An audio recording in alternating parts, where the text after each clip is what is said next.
สวัสดีครับโทษทีวันนี้ลุงมาช้าอีกแล้วเนื่องจากว่าวันนี้ลุงไปตัดผมมาไอ้ช่างตัดผมก็ทักลุงทุกวันเลยเว้ยลุงหายไปไหนมานึกว่าตายไปแล้วลุงก็นึกว่ามันห่วงเรานะจริงๆแล้วมันห่วงเรื่องว่าผมลุงยังร่วงไม่หมดหัวเหรอวันนี้นะครับเราเราจะมาคุยเรื่องความงามที่มันถูกซ่อนความหมายไว้ในงานศิลปะหลายๆคนอาจจะไม่เข้าใจว่าไอสิ่งที่เราเห็นกับสิ่งที่มันเป็นมันมีความหมายไหมอย่างเช่นหลายๆคนคงเคยได้ยินเนาะศิลปินใหญ่ย้อนกลับไป450 ปีที่แล้วฝรั่งคนหนึ่งใครรู้มั่งเอ่ยชื่ออะไรเอ่ยใครเคยได้ยินชื่อลีโอนาร์โด ดาวินซีไหมเขาเป็นศิลปินระดับโลกเลยนะซึ่งเขียนรูปหนึ่งซึ่งดังมากเลยจริงๆแล้วรูปทุกรูปของลีโอนาร์โดเนี่ยดังหมดนะมีรูปหนึ่งเป็นรูปผู้หญิงใครรู้จักบ้างเอ่ยเป็นผู้หญิงหมวยๆคนหนึ่งนะผมยาวๆแล้วก็เอามือข้างหนึ่งเนี่ยแปะอยู่มืออีกข้างหนึ่งถ้าเกิดลุงเขียนแล้วมันเหมือนเกินไปก็ขอโทษลีโอนาร์โดเนี่ยนะครับเนี่ยมันเป็นรูปนี้ครับรู้จักไหมเราตั้งชื่อภาพนี้ว่าโมนาลิซาจริงๆโมนาลิซาเนี่ยหลายๆคนก็จะรู้เหมือนกันนะว่าเป็นรูปที่สวยที่สุดในโลกซึ่งเราไม่กล้าโต้แย้งซึ่งจริงๆแล้วเราอาจจะคิดว่าไม่สวยก็ได้นะครับในงานศิลปะเนี่ยจริงๆแล้วความชอบความเชื่อความเข้าใจต่างกันมากเลยซึ่งหลายๆชิ้นงานศิลปะเนี่ยไม่จำเป็นต้องไปเข้าใจมันเลยแต่ให้เกิดความรู้สึกเท่านั้นเองเราลองมาดูรูปของโมนาลิซาเนี่ยทำไมถึงเป็นรูปที่หลายคนคิดว่าเป็นรูปที่สวยและก็สำคัญที่สุดเนื่องจากว่าในยุคนั้นนะครับมันมีรูปเจ้าขุนมูลนายเยอะแยะเลยชอบสะสมงานศิลปะปรากฏว่าโมนาลิซาเนี่ยมีสิ่งที่ประหลาดอยู่อันนึงแล้วหลายคนก็ไม่สังเกตเนื่องจากว่าทุกคนพูดเหมือนกันหมดคือโมนาลิซาเป็นผู้หญิงที่ยิ้มสวยที่สุดหน้าตาสวยที่สุดสังเกตให้ดีโมนาลิซามีอะไรประหลาดใครเคยเห็นคิ้วโมนาลิซาบ้างลองเซิร์ชกลับไปดูในอินเทอร์เน็ตสิโมนาลิซาไม่มีคิ้วทำไมถึงไม่มีคิ้วย้อนกลับไปนี่คือวิธีการคิดนะครับเป็นความเชื่อสมัยก่อนเชื่อว่าผู้หญิงเนี่ยถ้าสวยได้ก็คือต้องโกนคิ้วออกครับเห็นไหมเราไปเชื่อว่าโมนาลิซาสวยที่สุดในโลกแต่ปรากฏว่าไม่เคยสังเกตเลยว่าโมนาลิซาไม่มีคิ้วปรากฏว่าที่โมนาลิซาจะมีเส้นเล็กๆอยู่อันหนึ่งอันนั้นเป็นผ้าไหมบางๆนะครับเป็นการคุมผมเป็นความเชื่อในยุคนั้นเพราะนั้นเราจะเห็นได้ว่าวัฒนธรรมวิธีการคิดต่างกันมากเลยแต่รูปที่สำคัญรูปนี้นะครับไม่ใช่แค่ใบหน้าสวยๆของโมนาลิซาอย่างเดียวนะครับด้านหลังของโมนาลิซานะครับในยุคเรเนซองส์เนี่ยสมัยก่อนถ้าเกิดเราจะเขียนหรือจะทำงานประติมากรรมทำงานศิลปะอะไรสักชิ้นหนึ่งเนี่ยเขาจะต้องมีที่กำหนดเลยว่าอันนี้จะต้องไปตั้งที่ไหนรูปเขียนนี้จะต้องมีฉากหลังเป็นเรื่องจริงแต่รูปนี้ที่ลีโอนาร์โดเขียนนะครับมันไม่มีในโลกปรากฏว่า2ด้านนะครับของโมนาลิซาลุงชี้ถูกไหมตรงนี้เนาะกับตรงนี้2ด้านเนี่ยจะเห็นได้ว่ามันเป็นรูปหุบเขากับลำธารนะครับจริงๆถ้ามองให้ดีมันคือฤดู2ฤดูอยู่ด้วยกันคือฤดูร้อนและฤดูหนาวเป็นเรื่องน่าตกใจมากเลยที่สามารถเขียนทั้ง2ฤดูเนี่ยมาอยู่ในฉากหลังเดียวกันได้เพราะฉะนั้นอันนี้คือความในที่มันถูกซ่อนไว้ที่สำคัญที่สุดลีโอนาร์โดแอบเขียนในตาเล็กๆของโมนาลิซาเป็นภาษาอังกฤษอยู่2ตัวอันนี้คือความหมายที่ลีโอนาร์โดซ่อนไว้นะครับคราวนี้ทำไมรูปนี้ถึงเป็นรูปที่คิดว่าสำคัญเนื่องจากว่าหลังจากที่ลีโอนาร์โดเขียนแล้วนะครับปรากฏเขาว่าเนาะหลงไหลผู้หญิงคนนี้มากเป็นลูกเป็นภรรยาของเพื่อนหรือเป็นเจ้านายเนี่ยที่มีการว่าจ้างเนี่ยบางคนก็แต่งเรื่องมาว่าผู้หญิงคนนี้ไม่มีตัวตนจริงมันเป็นรูปของลีโอนาร์โดเป็นผู้หญิงอย่างนี้เป็นต้นเพราะนั้นอันนี้เป็นความเชื่อนะครับส่วนรูปนี้ที่ทำไมถึงสำคัญเนื่องจาก1เป็นรูปขนาดเล็ก2รูปเขียนนี้ราคาถูกมากตอนที่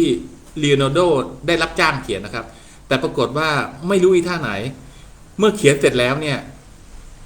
ก็ตกแต่งไปอีก4 ปีใช้เวลาอีก4 ปีนะค่อยๆเขียนแล้วเขียนอีกโดยใช้วิธีการจดจำใบหน้าของโมนาลิซานะครับปรากฏว่าทุกครั้งที่ลีโอนาร์โดเนี่ยไปที่ไหนก็ตามจะพกรูปอันนี้ไปตลอดเวลาเพราะนั้นเราจึงเชื่อว่ารูปนี้เป็นรูปที่สำคัญรูปหนึ่งซึ่งจริงๆในความเป็นจริงเราอาจจะไม่รู้ก็ได้ว่ารูปนี้เป็นรูปที่ลีโอนาร์โดรักที่สุดหรือเปล่านะครับคราวนี้ความหมายสำคัญก็คือความหมายที่มันถูกซ่อนไว้ในรูปภาพอย่างเช่นมีประติมากรรมที่เป็นลูกน้องของลีโอนาร์โด ดาวินซีนะครับใครรู้มั่งเอ่ยเป็นผู้ชายคนหนึ่งที่จมูกหักแล้วลีโอนาร์โดเนี่ยชอบเขียนการ์ตูนล้อสมัยก่อนเนาะเรียกว่าการ์ตูนจริงๆคำว่าโทษทีเนาะคำว่าการ์ตูนเนี่ยกับคำว่าภาพยนตร์การ์ตูนมันคนละอันกันนะหนังสือที่เราอ่านเราเรียกว่าหนังสือการ์ตูนซึ่งจริงๆมันคือหนังสือคอมิกการ์ตูนหมายถึงภาพเคลื่อนไหวอย่างเงี้ยเพราะนั้นเราถูกเรียกเพี้ยนกันมาตลอดความหมายมันเลยเปลี่ยนไปนะครับคราวนี้ย้อนกลับมาของลูกน้องของลีโอนาร์โด ดาวินซีนะครับปรากฏว่ามันจะมีก้อนหินก้อนหนึ่งขนาดใหญ่มากเลยสูงหลาย10 เมตรเลยนะครับปรากฏว่าที่ก้อนหินก้อนนี้มันมีรอยร้าวตรงกลางรอยร้าวตรงกลางขนาดนี้ครับเห็นไหมเนาะปรากฏว่าไอ้ก้อนหินก้อนนี้มันถูกตั้งไว้อยู่บนเนินเขาบนเขาเรียกอะไรอ่ะเป็นที่ขายก้อนหินเนาะสำหรับแกะสลักที่เมืองคาราล่านะครับแล้วจะมีหินชนิดนี้ที่เดียวในโลกเราเลยเรียกหินขาวชนิดหินอ่อนชนิดนี้ว่าไว้แปลว่าขาวนะครับเมืองคาราล่าเพราะนั้นเราจึงเรียกก้อนหินชนิดนี้ว่าไวท์คาราล่านะครับเป็นก้อนหินที่สามารถแกะสลักแล้วเกิดความขาวผ่องนวลได้นะครับปรากฏก้อนหินเนี่ยมันมีขนาดใหญ่แต่ถ้าตัดปุ๊บก้อนหินเนี่ยหมดราคาเลยเนื่องจากว่าราคาต้นทุนที่เขาซื้อมาคงแพงมากเนาะย้อนกลับไป400 กว่าปีที่แล้วปรากฏว่าวันหนึ่งไมเคิลแองเจโลซึ่งเป็นลูกน้องของดาวินซีครับแยกตัวมาแล้วหลายคนก็คิดว่าทั้งลีโอนาร์โดกับไมเคิลแองเจโลเนี่ยทำงานด้วยตัวคนเดียวจริงๆแล้วเขาเป็นบริษัทนะเหมือนรับเหมาก่อสร้างเงี้ยมีลูกน้องเป็น10เป็น100เป็นพันก็มีนะเพื่อจะสร้างวิหารเขียนรูปงานแต่ว่าตัวเป็นคนคุมงานตัวเป็นคนออกแบบหาวิธีการคิดวิธีการเขียนปูนเปียกก็คือที่เราเรียกว่าเฟสโก้เนาะเฟสโก้ในเมืองไทยเอาไปดูที่หน้ามหาวิทยาลัยศิลปากรตรงวังท่าพระตรงข้ามกับวัดพระแก้วนะครับส่วนที่เป็นประตูทางเข้าติดกับทางท้องสนามหลวงจะเห็นป้ายมหาวิทยาลัยศิลปากรมีองค์พระวิษณุประทับอยู่ด้านบนป้ายเดี๋ยวลุงค่อยมาเล่าทีหลังว่าทำไมถึงมีองค์พระวิษณุไม่เป็นองค์พระพิฆเนศเนาะอันนั้นด้านหน้าเนี่ยถูกเขียนด้วยแบบทางยุโรปนะครับก็คือการเขียนปูนเปียกเพราะนั้นอาจารย์สินพิรศรีเนี่ยเป็นคนหนึ่งที่เอาเทคโนโลยีเนี่ยเข้ามาเผยแพร่ทำให้นักศึกษาในมหาวิทยาลัยนั้นโชคดีมากเลยนะลุงก็เกิดไม่ทันท่านเสียไปแล้วลุงก็ยังไม่ได้เกิดเลยตอนนั้นเนาะถ้าได้เกิดไม่รู้ว่าจริงๆถ้าได้ไปรับใช้ท่านก็คงได้มีความรู้เยอะแยะเลยคราวนี้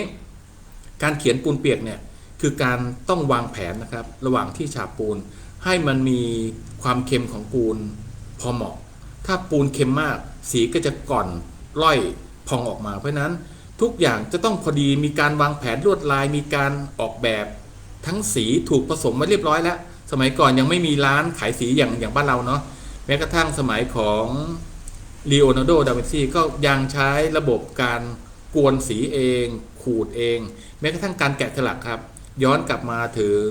ก้อนหินก้อนเมื่อกี้ที่มันมีความสำคัญที่เขาว่าเป็นชายรูปงามที่สุดในโลกเลยชื่อว่าอะไรเนาะเอามือข้างหนึ่งด้านซ้ายนะครับไว้บนไหล่แล้วก็หันหน้าเอียงไปนิดๆอีกข้างหนึ่งห้อยลงไปข้างล่างเนาะปรากฏว่าไมเคิลแองเจโลนะครับเห็นก้อนหินก้อนนี้พอจะนั่งเควียนนะสมัยก่อนยังไม่มีรถเนาะตอนนั้นฟอร์รารี่ยังไม่ออกก็นั่งเควียนผ่านปุ๊บปรากฏว่าไมเคิลแองเจโลมองเห็นครับเป็นรูปผู้ชายคนหนึ่งยืนอยู่ในก้อนหินอันนี้น่ามหัศจรรย์มาก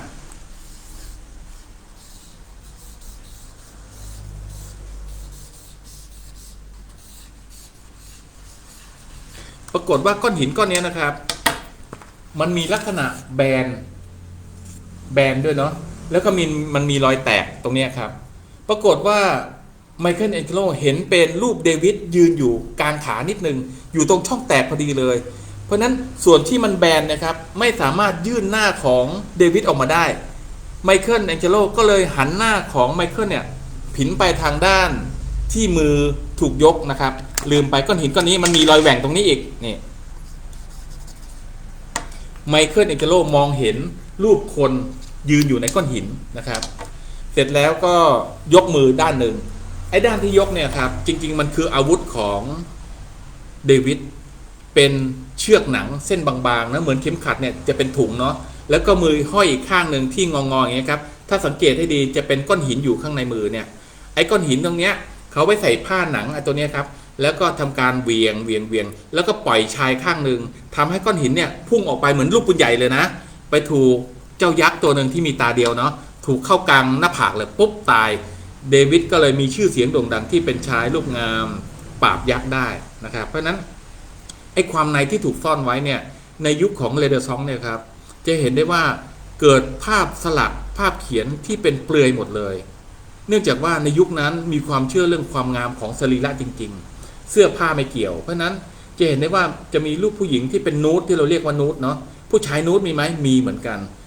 ต่อมาในยุคหลังๆเนี่ยบาทหลวงองค์หนึ่งเห็นว่านี่คือความ